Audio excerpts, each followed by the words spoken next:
Bien le bonjour, j'espère que vous allez bien. Le milieu de l'année est largement passé. Il est donc grand temps que je vous fasse mon Mid-Year Fuck Out Book Tag, mon bilan semi-annuel. C'est une vidéo que j'apprécie particulièrement regarder, que j'apprécie particulièrement faire, donc même si on s'approche gentiment du mois d'août, je me suis dit qu'il n'était pas trop tard pour vous proposer ce petit bilan. J'ai pris beaucoup de plaisir à le préparer comme d'habitude. C'est une vidéo qui est toujours un petit peu longue, même si je vais essayer d'être aussi concise que possible, donc installez-vous confortablement, prenez de quoi boire, de quoi grignoter, et je vous propose qu'on commence tout de suite.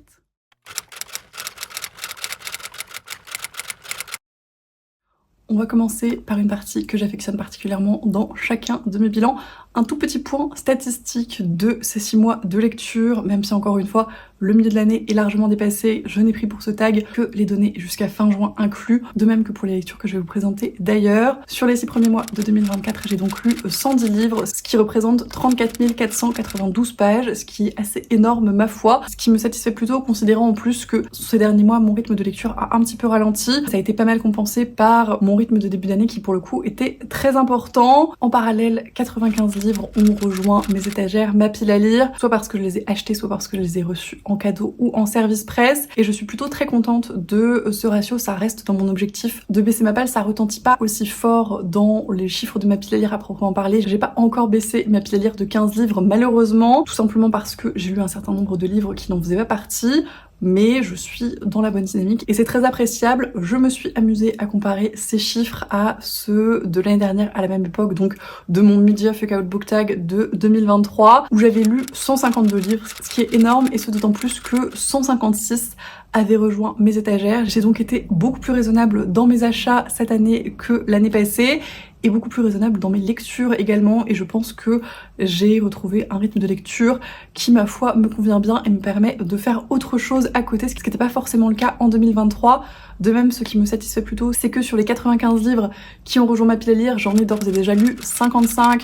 On est quasiment sur 2 tiers, 1 tiers, ce que je trouve plutôt pas mal. En 2023, on était sur 100 livres sur les 156 qui étaient arrivés chez moi. On garde à peu près le même ratio, mais je suis bien plus satisfaite de cette année et j'espère poursuivre dans cette lancée.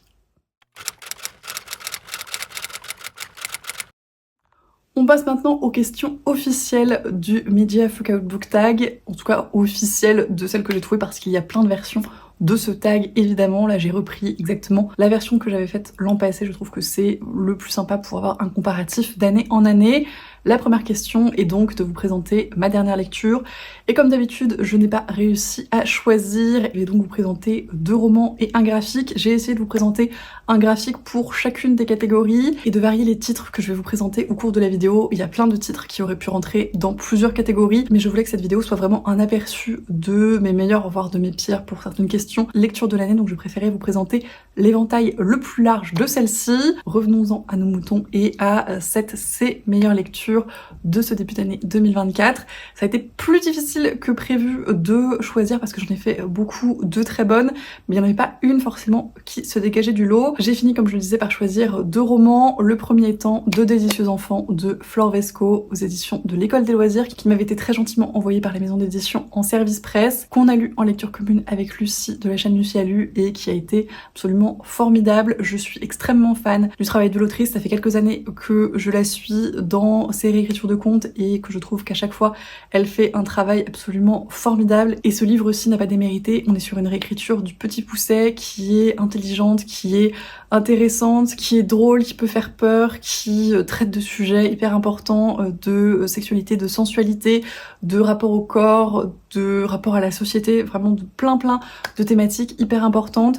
Je vais essayer de vous remettre pour chacun des livres dont je vais vous parler les dernières lectures associées pour que vous ayez mon avis un petit peu plus construit et développé si ça vous intéresse, parce que je ne vais pas développer chacun des livres dans cette vidéo, sinon on n'est pas rendu. Mais en tout cas voilà, ça a été un énorme coup de cœur encore une fois. Je ne peux que vous recommander de lire cette autrice si vous êtes intéressé par les réécritures de contes, si vous aimez les lectures un petit peu originales. C'est classé, ou en tout cas c'est à destination d'un public jeunesse, mais c'est clairement pas un livre jeunesse qui prend ses lecteurs pour des idiots, et donc il peut clairement être apprécié à tous les âges, et en tout cas je vous le recommande extrêmement chaudement. De même que Le Temps des sorcières de Alix E. Harrow, que encore une fois on a lu en lecture commune avec Lucie.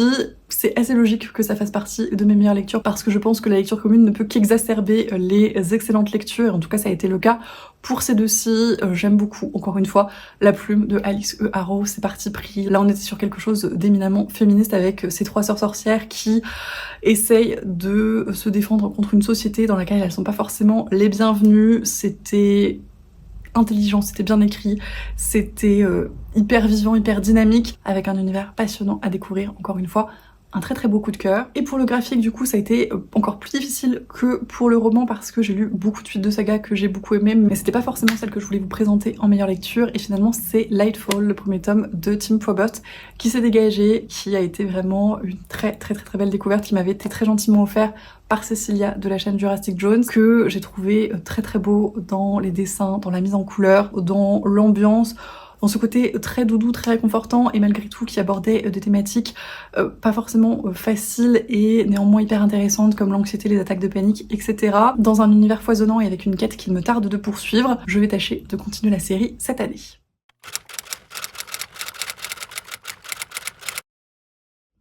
Et on parlait de saga, la deuxième question de ce tag, c'est mes meilleures suites de saga de ce début d'année, et ça a été encore plus difficile de choisir que pour la meilleure lecture puisque j'ai sélectionné pas moins de 3 romans et un graphique, voilà. Rien ne va plus, toujours est-il que cette année j'ai adoré découvrir le tome 4 des Archives des Collines Chantantes, des Mammouths à la porte. Je suis vraiment pas sûre, mais je dirais actuellement que c'est mon préféré de la série, même si j'ai beaucoup aimé Quand la tigresse descendit de la montagne. Ça se joue à pas grand chose très concrètement, mais c'était un tome qui permettait de découvrir véritablement les archives des collines chantantes, d'en savoir un peu plus sur la Delphochi, donc qui narre cette saga toujours avec des procédés narratifs hyper différents, hyper intéressants, des thématiques importantes comme le deuil, ce qui reste de nous finalement après notre décès et comment connaît-on véritablement quelqu'un. C'est une petite novella, mais ça reste très dense et vraiment ça m'a confortée dans l'idée que c'était une de mes séries chouchou, que je ne peux encore une fois que vous recommander bien évidemment. La deuxième de mes meilleures suites de saga, c'était le tome 3 du Chevalier aux épines de Jean-Philippe Jaworski aux éditions des Moutons électriques. Comme toutes mes lectures de l'auteur, je l'ai écouté en livre audio et déjà j'adore ce lecteur que je trouve absolument incroyable, qui est hyper impliqué dans le récit, hyper impliqué avec les personnages, hyper dynamique dans sa narration, ce qui est extrêmement plaisant. Et c'était la conclusion de cette série, de tous les mystères qui avaient été lancés, de toutes les problématiques politiques autour des chevaliers, autour des fées, autour de cette magie un peu bizarre. C'est une fin qui reste très ouverte et qui est peut-être un petit peu frustrante du coup par certains aspects, mais que j'ai trouvé assez magistrale par d'autres. Encore une fois, ça me conforte dans mon amour des récits de l'auteur que je ne manquerai pas de continuer à suivre. Et le dernier roman qui fait partie de mes meilleures suites de saga de ce début d'année, c'est Bitter Blue de Christine Cashore, qui est le 3e tome de l'anciennement trilogie des 7 royaumes, qui maintenant est plus ou moins une quadrilogie puisqu'un 4e tome est sorti de façon très surprenante cette année. C'est un livre qui était dans ma pile à lire depuis fort longtemps, que j'avais peiné à commencer et sur lequel je me suis enfin posée cet été, et qui m'a très agréablement surprise parce qu'il est très différent des deux précédents, beaucoup plus complexe, avec plein de problématiques hyper intéressantes. On va suivre Bitter Blue, qui est la nouvelle reine de son royaume après le décès de son père, qui, on le comprend très vite, était un tyran abusif et avait un pouvoir qui a beaucoup perturbé tous les gens de son royaume, jusqu'à même en réécrire l'histoire. Bitter Blue doit donc essayer de reconstituer un petit peu toutes les pièces du puzzle, comprendre ce qui s'est passé pour pouvoir aller de l'avant, et encore une fois, ça pose énormément de questions hyper intéressantes. J'ai beaucoup aimé suivre ce personnage dans sa découverte et par là même sa découverte d'elle-même. J'étais pas sûre de lire le 4e tome de la série, mais ça m'a donné très envie de voir ce que ça donne, d'autant qu'il me semble le personnage de Bitter Blue revient dans ce 4e volume. Pour ce qui est des graphiques, j'ai choisi une lecture très récente, puisque j'ai continué avec grand plaisir la série du Jardin des Fées, écrit par Audrey Alouette au scénario et Nora Morizzi au dessin. J'avais adoré les 2 premiers tomes l'année dernière et j'attendais celui-ci avec grande impatience, et je l'ai trouvé encore meilleur que les 2 précédents, toujours avec cet univers féerique hyper bien travaillé, hyper bien dessiné. Je suis extrêmement fan des dessins. C'est une BD qui est relativement jeunesse mais qui encore une fois aborde des thématiques hyper intéressantes et le fait très bien, porté par la plume d'Audrey Alouette, que je continue à découvrir avec grand plaisir. Malheureusement ce 3e tome vient juste de sortir, donc il va falloir attendre un peu pour la suite, mais j'ai très hâte. Le revers de la médaille de ces excellentes lectures, c'est mes pires suites de séries, et pour le coup j'en ai eu 2. La première qui m'a extrêmement déçue, c'est le 4e tome du Charme des Macpies de K.J. Charles, qui pour moi était extrêmement en dessous des 3 précédents que j'avais beaucoup aimés, et qui, pire encore, était extrêmement problématique dans la relation qu'il dépeignait. J'ai pas du tout apprécié cette lecture, j'ai pas conservé ce tome en particulier, et ça questionne un petit peu mon envie de continuer à lire cette autrice. La deuxième suite de saga qui m'a pas mal déçue cette année, c'est le tome 4 de Sharakai de Bradley P. Beaulieu. Ça faisait une éternité que je devais l'écouter. Je l'avais en livre audio et j'avais beaucoup de mal à me lancer, ce qui est un indice en soi de mon amour décroissant pour cette série. Et vraiment, je me suis ennuyée dans ce 4e tome. J'ai trouvé que c'était extrêmement long. Il y avait des choses intéressantes, il y avait des développements intéressants, mais beaucoup trop d'allers-retours, de péripéties auxquelles je comprenais pas forcément le sens, et beaucoup trop de longueur à mon sens. Je ne continuerai pas la saga Sharakai. C'est dommage parce que j'avais vraiment beaucoup aimé les premiers tomes de cette série de fantasy orientale. Plein de bonnes idées dans l'univers, dans le panthéon, dans le système de magie, dans les personnages même, mais ça prend beaucoup trop son temps à mon sens. Ensuite, la 3e question, c'est vous parler d'une sortie de 2024 que je n'ai pas encore lue mais qui me tente énormément. Il y en a beaucoup, j'en ai sélectionné 3, j'ai essayé d'être relativement raisonnable et de ratisser assez large malgré tout. La première qui, je pense, ne va pas tarder à passer à la casserole, c'est Not in Love de Ali Hazelwood, le nouveau roman de l'autrice qui est sorti en juin, que je n'ai toujours pas lu pour une raison obscure, mais clairement ça ne saurait tarder. C'est de la romance contemporaine. On m'a dit qu'il y avait un petit peu plus de scènes de sexe explicites que dans ses précédents livres et que d'une manière générale le ton était un petit peu différent, donc j'ai hâte de voir ce que ça va donner. Les 2 autres livres qui me font extrêmement envie sont des suites de saga. La première, c'est Le Palais d'Ulysse, qui est le 2e tome de la série du Chant des déesses de Claire North. J'avais absolument adoré Pénélope Renditak et notamment sa narratrice qui n'est autre que Hera, qui apporte énormément de choses au récit à mon avis. Et le 2e tome est sorti cette année et je ne l'ai toujours pas lu. Il faut qu'on s'organise cette lecture commune puisqu'on avait déjà lu le premier en LC. Je pense pareil que ça ne saurait tarder et j'ai très hâte de me plonger dans le 3e et dernier tome de L'Empire d'écume d'Andrea Stewart, qui est une fantaisie d'inspiration orientale avec un univers hyper original. J'avais adoré les 2 premiers tomes et j'ai très hâte de voir la conclusion de tout ça.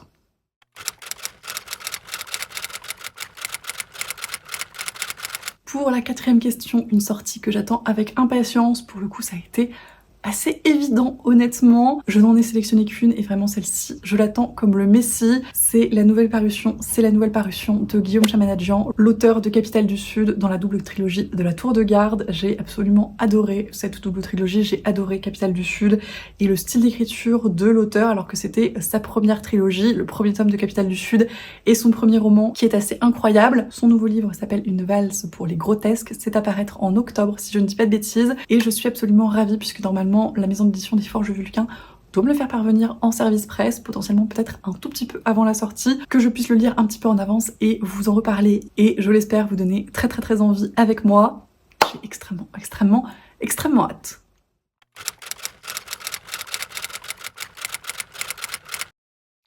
On va faire redescendre un petit peu cet enthousiasme avec la 5e question où il faut que je vous parle de ma plus grosse déception de 2024. Pour le coup, et heureusement, il n'y en a pas eu 15 000, donc j'ai sélectionné un roman et un graphique. Le roman a ma plus grande tristesse et vraiment je l'avais un peu là, très honnêtement. Pendant ma lecture, c'est La Couronne d'os dorés de Jennifer Ellerman Trout, qui est le 3e tome de la saga From Blood and Ash. J'avais adoré les 2 premiers tomes, vraiment. J'étais très fan de cette romantécie, de cette relation, de cet univers, de ce qui se mettait en place. Et la fin du 2e tome m'avait donné très envie de poursuivre. J'avais traîné un petit peu pour ma lecture du 3e et ça a probablement joué dans mon appréciation globale.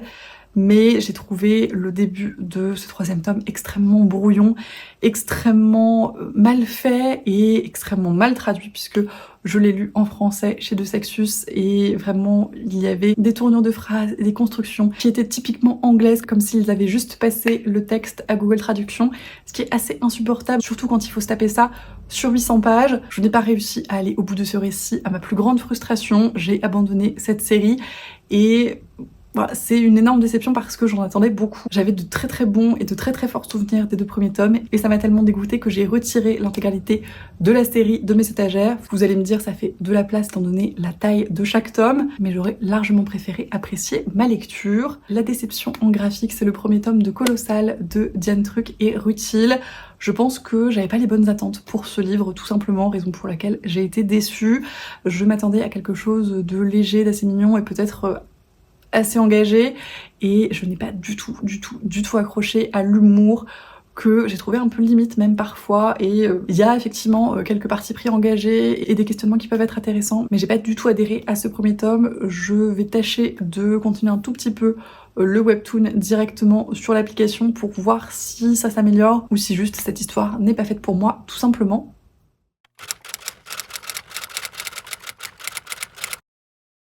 A contrario, ma plus grosse et ma meilleure surprise de ce début 2024 et mes plus grosses surprises de ce début 2024, parce que bien évidemment je n'ai pas réussi à choisir, j'en ai deux en roman. La première, c'est Plein ciel de Siècle Vaillant, dont je vous ai parlé très récemment en dernière lecture et en wrap-up. Je ne vais pas épiloguer sur la question, je n'attendais pas forcément grand chose de ce récit, si ce n'est que les prémices, le résumé m'intriguait pas mal et j'ai été complètement transportée dans cette histoire et dans cet univers. J'ai mis beaucoup de temps à le lire, mais je n'en ai pas moins apprécié ma lecture et j'ai retrouvé typiquement les mêmes sensations qu'en lisant pour la première fois le premier tome de La Passe Miroir, ce qui est à mon sens un gage de très grande qualité. Le deuxième livre qui m'a très agréablement surprise cette année, c'est Ni Dieu ni monstre de Cadwell Turnbull aux éditions La Talente, qui m'a été envoyé par la maison d'édition en service presse. Je sais pas à quoi je m'attendais dans cette lecture, mais je ne m'attendais clairement pas à ce que j'ai lu finalement.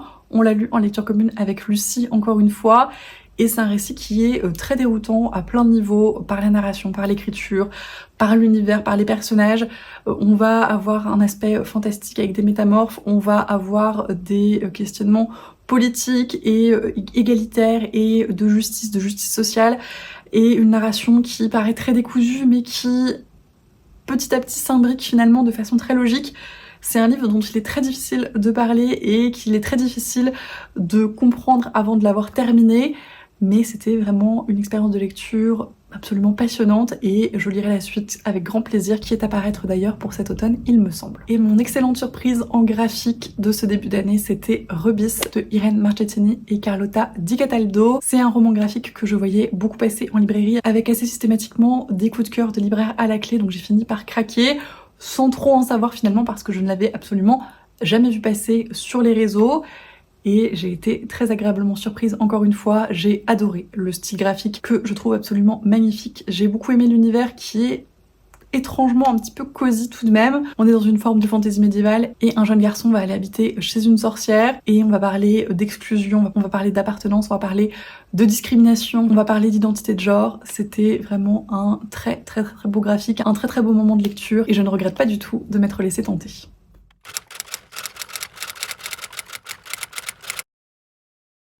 Ensuite, j'ai un petit peu galéré à répondre à la prochaine question puisqu'il s'agissait de vous parler de mon nouvelle auteuresse préférée. J'aurais pu vous ressortir à toutes les sauces Ali Hazelwood, Alix E. Harrow, Niveau, etc. Mais ma compréhension de cette question, c'est nouvelle auteuresse dans le sens découverte cette année. Et j'en ai pas découvert tant que ça finalement en 2024. Et j'en ai pas découvert tant que ça dont j'ai lu plusieurs livres et dont je peux affirmer qu'elles sont maintenant mon auteuresse préférée. Donc ça a été un petit peu compliqué et j'ai fini par trouver une espèce de petite parade si on veut, et j'ai choisi de vous parler de Audrey Alouette, qui est effectivement la scénariste du Jardin des Fées mais qui est également autrice de romans et notamment de la série Magic Charlie en fantasy jeunesse que j'ai marathonné en ce début d'année. Je me suis enchaîné les 3 premiers tomes en livre audio et c'était absolument génial. Je vous en ai longuement parlé en vidéo, en dernière lecture, en reel sur Instagram, à toutes les sauces, donc je ne vais pas épiloguer, mais c'est de l'excellente fantaisie jeunesse qui, encore une fois, ne prend pas ses lecteurs pour des idiots, qui a des personnages absolument adorables, hyper attachants, des thématiques et des problématiques importantes et desquelles il est important de discuter avec un public jeunesse. C'est un sans faute pour moi pour cette série, et si j'étais déjà très fan du travail de l'autrice en scénariste de bande dessinée, je l'ai découverte avec grand plaisir en tant que romancière où elle s'est hissée sans grande difficulté au panthéon de mes autrices préférées.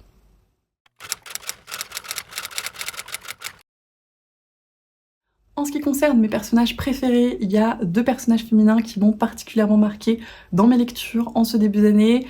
Le premier et le plus récent finalement, c'est le personnage d'Alice dans Les Cités des Anciens de Robin Hobb. C'est un personnage que je trouve hyper intéressant, hyper réaliste et avec lequel on peut rentrer extrêmement facilement en empathie, en tout cas pour ma part. C'est au début du récit une fille de marchand du désert des pluies qui s'est décidée finalement à finir vieille fille puisque elle n'a pas de perspective de mariage très réjouissante jusqu'à ce qu'un marchand finisse par s'intéresser à elle et lui propose un accord de mariage. Elle est initialement aux anges, d'autant que ce marchand est riche, beau, extrêmement agréable. Il se marie et petit à petit la réalité la rattrape, elle se met à déchanter et décide finalement de ne pas sacrifier son rêve pour ce mariage. Je vais pas vous en dire plus pour ne pas vous spoiler, mais c'est un personnage que j'ai trouvé extrêmement inspirant et extrêmement plaisant à voir évoluer. C'est un personnage féminin qui a été très protégé globalement dans sa vie et de par son éducation et de par sa famille, etc. Et qu'on va voir très progressivement prendre de l'ampleur, prendre de la confiance. Et c'est juste absolument formidable. C'est les personnages féminins comme Robin Hobb, c'est excellemment bien les faire et c'est un plaisir de la suivre, c'est un plaisir de continuer à la suivre puisque je vais bien évidemment continuer de ce pas sur ma lancée des Cités des Anciens. Je ne manquerai pas de vous en reparler parce que je compte bien la finir avant la fin de l'année. Le deuxième personnage qui m'a beaucoup marqué, et ce malgré une lecture qui n'a pas été sans haut et bas, c'est celui de Tremaine dans La chute d'Illyrian de Martha Wells. Encore une autrice que j'affectionne particulièrement, que je connaissais en science-fiction pour sa série Journal d'un Assassin et que j'ai découvert cette année en fantasy avec donc La chute d'Illyrian, qu'on a lu en lecture commune avec Lucie, Marion et une amie de Marion sur Instagram. Une lecture commune qui n'a pas été au beau fixe pour tout le monde. Marion et son amie ont abandonné et moi j'ai mis beaucoup de temps à le lire encore une fois, mais dès les premières pages, dès les premiers instants, j'ai été extrêmement attachée au personnage de Tremaine et je pense que c'est une des choses qui m'a vraiment portée dans ma lecture et qui m'a permis de continuer, et ce malgré la complexité du récit parce que clairement on ne vous prend absolument pas par la main et pour les 150-200 premières pages on ne comprend absolument rien de ce qui se passe, ni de l'univers, ni des lieux, ni des camps, ni des quoi, ni de rien du tout. Donc c'est un petit peu compliqué mais c'était tout de même une très bonne lecture et vraiment le personnage de Tremaine est hyper attachant. C'est un personnage qui, on comprend rapidement, lutte contre une dépression, mais va quand même s'engager dans la lutte contre l'invasion à laquelle doit faire face son univers, et va ensuite vivre un certain nombre de choses, faire un certain nombre de rencontres. C'était absolument passionnant de la suivre encore une fois, et j'espère ne pas trop tarder à lire la suite de son histoire. En graphique, comment vous parler de personnages que j'adore sans vous parler de Frieren, de Kazuhito Yamada et Tsukasa Abe aux éditions Kiun. J'ai lu le tome 11 de cette série en début d'année, et Frieren reste un personnage que j'affectionne particulièrement. Elle est très lunaire, très décalée de sa réalité, et ce probablement du fait qu'elle n'a pas forcément la même espérance de vie et donc la même notion du temps que les autres, mais je la trouve extrêmement touchante, extrêmement attachante, et c'était d'autant plus le cas dans ce tome. J'ai l'impression que plus ça va, plus on la comprend et plus on la connaît, et c'est hyper cool. C'est une série, pareil, que je continue avec grand plaisir et dont je ne manquerai pas de continuer à vous rebattre les oreilles.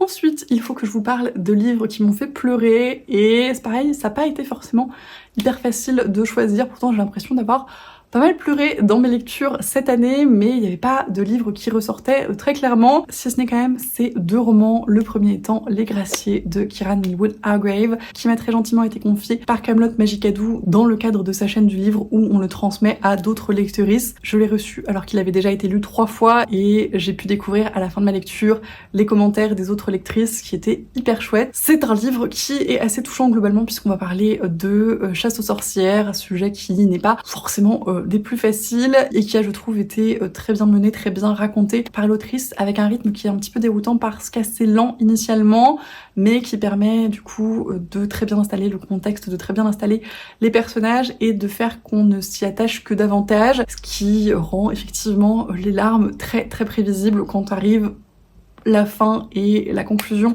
du récit, qu'on peut voir venir assez vite finalement, mais qui n'en reste que plus glaçante.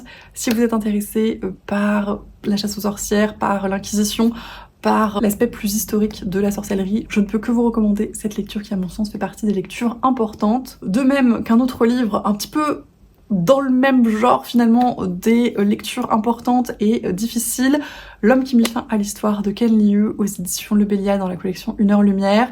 Une lecture que j'ai fait très récemment, dont je vous ai parlé encore plus récemment en dernière lecture, qui m'a assez choqué, touché et fait un petit peu pleurer effectivement. On va parler d'événements qui se sont déroulés lors de la Seconde Guerre mondiale, lors de la Seconde Guerre sino-japonaise et autour de l'unité 731 qui a commis des crimes de guerre atroces, affreux, qui sont mis en lumière lorsqu'un couple de scientifiques trouve une façon de voyager dans le passé. C'est le pitch de base de ce récit de science-fiction d'anticipation et ça va permettre de réaliser l'horreur de ce qui s'est passé et de poser un certain nombre de questions sur le passé, le présent, voire le futur. C'est une lecture qui clairement ne m'a pas laissée indifférente et m'a fait verser quelques larmes. Encore une fois, ça fait partie à mon sens des lectures nécessaires, même si il faut la faire en étant, je pense, un petit peu préparée et surtout prête à affronter des réalités qui sont extrêmement peu agréables.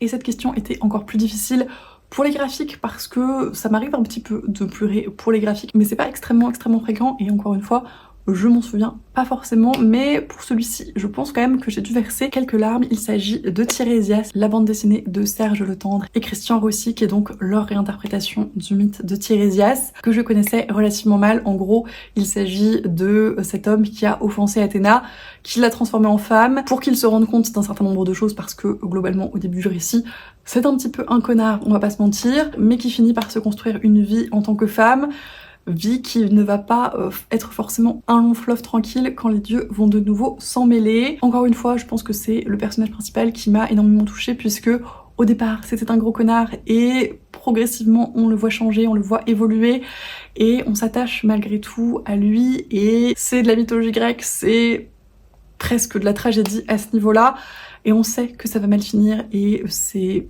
assez horrible à voir et ouais, il est possible. Ça m'a tiré quelques larmes dans la manœuvre. En tout cas, c'était vraiment une très belle lecture.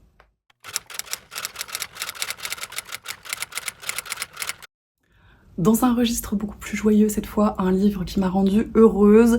Et là, ça n'a pas été si difficile que ça de choisir.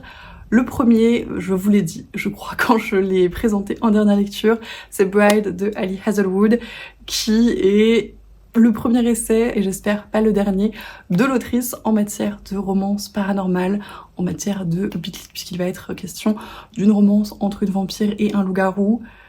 Et ce livre m'a rendue extrêmement heureuse. C'est, à mon sens, le mélange parfait entre les romances d'Ali Hazelwood que j'adore et qui me mettent toujours un sourire idiot sur le visage et toutes les romances paranormales que j'ai écumées dans mes plus jeunes années de lectrice avec tout ce qu'elles peuvent comporter de problématiques et qui n'a pas forcément extrêmement bien vieilli.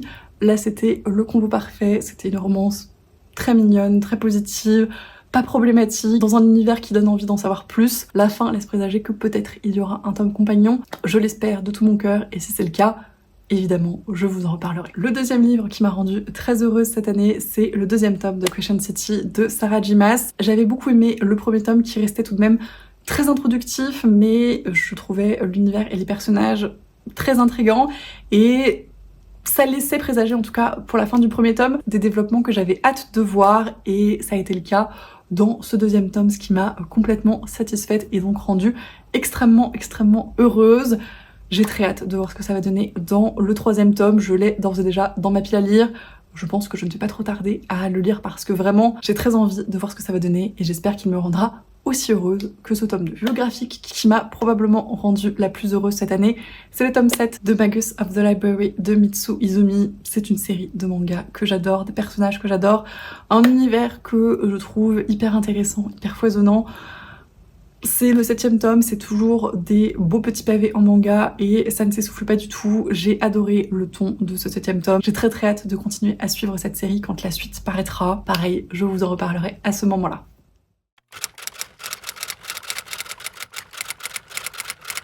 Ensuite, il fallait vous parler du plus beau livre que je me suis procuré cette année. Et pareil, je n'ai pas réussi à choisir, mais on va commencer par celui que je n'ai pas encore lu, comme ça me le rappellera également. C'est pas du luxe. Celui qui noyait le monde de Shelley Parker Chan aux éditions Brajlon.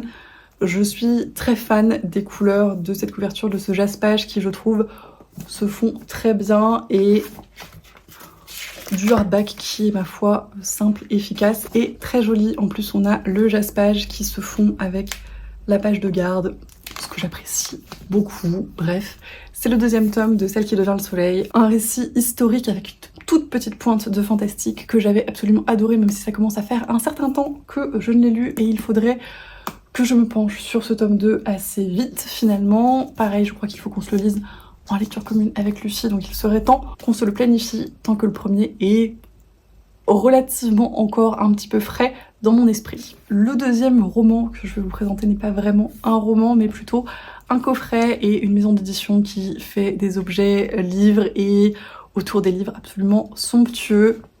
Je me suis acheté cette année le coffret Blackwater de Monsieur Toussaint Louverture. J'avais déjà les 6 tomes, mais je n'avais pas cette beauté brillante, absolument magnifique pour les contenir. Donc voilà, je me suis fait ce petit cadeau à moi-même et j'en suis absolument ravie. Et je pense que c'est un des plus beaux objets autour du livre que je possède. Donc il fallait que je vous le montre pour cette question. Et en graphique, le plus bel objet livre que je me suis procuré cette année, c'est un roman graphique que l'on m'a offert. Vert de Patrick Lacan au scénario et Marion Besançon au dessin, qui est très très gros, qui est très très beau et qui a des dessins absolument magnifiques, beaucoup de noir et blanc, un petit peu de couleur à la fin qui relève l'expérience de lecture. C'était une excellente lecture graphique encore une fois et un objet livre que je vais très fièrement exposer dans ma bibliothèque.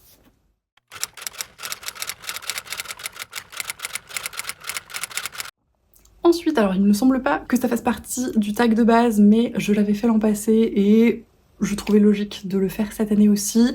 Je voulais vous parler de mes nouvelles maisons d'édition favoris. J'en ai une en roman, j'en ai une en graphique. En roman, cette année, je découvre avec grand plaisir la collection 1 heure lumière de Le Bélial. J'ai commencé tout début d'année avec Sweet Harmony et j'ai continué tranquillement à en lire régulièrement. Je dois en être à 5 ou 6 actuellement et vraiment à chaque fois, c'était des novellas hyper intéressantes, de très belles découvertes, de plumes, d'histoires, de narration, de personnages. Ça se lit souvent assez rapidement, mais c'est pas pour ça que les propos ne sont pas complexes et bien développés. En tout cas, à chaque fois, c'était des expériences de lecture passionnantes. Donc je vais continuer à me pencher sur la question. Et en graphique, je me suis rendu compte que j'avais lu pas mal et beaucoup apprécié, surtout pas mal des parutions de chez Le Lombard. Typiquement Rebis en fait partie, mais il y en a eu d'autres et c'est vraiment une maison d'édition de bande dessinée, de romans graphiques que j'affectionne de plus en plus et que je continue à découvrir avec grand plaisir. Et pareil, je compte bien poursuivre dans cette lancée pour la fin de l'année.